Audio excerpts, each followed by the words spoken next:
Chapter 5. He slept all winter without waking, for such is the way of bears. And yet, when spring came and aroused him, he knew that he had been asleep a long time. He was not much changed. He had grown in height, but was a little thinner. He was now very hungry, and forcing his way through the deep drift that still lay over his den, he set out to look for food. There were no piñon nuts to get, and no berries or ants, but Wob's nose led him away up the canyon to the body of a winter-killed elk, where he had himself a fine feast, and then buried the rest for future use. Day after day he came back till he had finished it. Food was very scarce for a couple months, and after the elk was eaten, Wob lost all the fat he had when he awoke.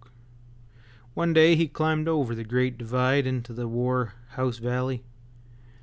It was warm and sunny there, and vegetation was well advanced, and he found good forage. He wandered down towards the thick timber, and soon smelled the smell of another grizzly. This grew stronger, and led him to a single tree by a bear trail. Wob reared up on his hind feet to smell this tree. It was strong of the smell of bear, and was plastered with mud and grizzly hair far higher than he could reach, and Wob knew it must have been a very large bear that had rubbed himself there. He felt uneasy. He used to long to meet one of his own kind, yet now that there was a chance of it, he was filled with dread. No one had shown him anything but hatred in his lonely, unprotected life, and he could not tell what this older bear might do.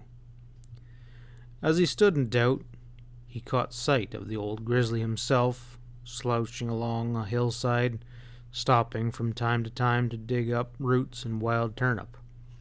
He was a monster.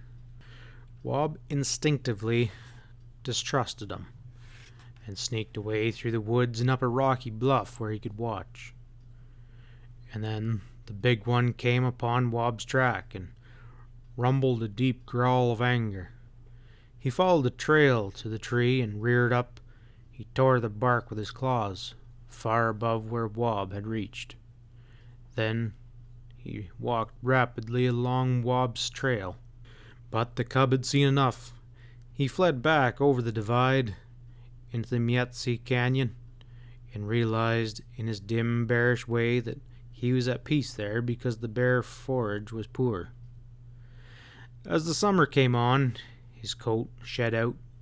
His skin got very itchy, and he found pleasure in rolling in the mud and scraping his back against some convenient tree. He never climbed now. His claws were too long.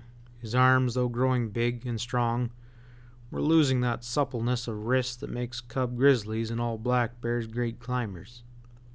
He now dropped naturally into the bear habit of seeing how high he could reach with his nose on the rubbing posts whenever he was near one. He may not have noticed it, yet each time he came to a post, after a week or two away, he could reach higher, for Wob was growing fast and coming into his strength. Sometimes he was at one end of the country that he felt was his, and sometimes at another, but he had frequent use of the rubbing tree, and thus it was his range that was mapped out by posts with his own mark upon them. One day, late in summer, he sighted a stranger upon his land, a glossy black bear, and he felt furious against the interloper. As the black bear came near, Wob noticed the tan red face, the white spot upon his breast, and that little bit out of his ear, and last of all, the wind brought a whiff. There could be no doubt further that it was the very smell. This was the black coward that had chased him down the piney long ago. But how he had shrunken! Before he had looked like a giant, and now Wob felt he could crush him with one paw. Revenge is sweet, Wob felt, though he did not exactly say it, and he went for that red-nosed bear. But the black one went up a small tree like a squirrel. Wob tried to follow, as the other once followed him, but somehow he couldn't. He did not seem to know how to take hold now, and after a while he gave up and went away, although the black bear brought him back more than once by coughing in derision. Later on that day, when the grizzly passed again, the red-nosed one had gone. As summer waned, the upper forage grounds began to give out, and Wob ventured down to the lower Mietze one night to explore.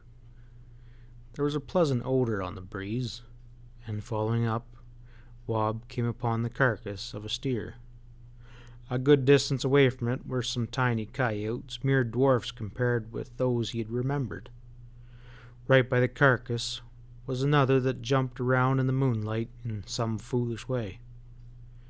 For some strange reason, it seemed unable to get away.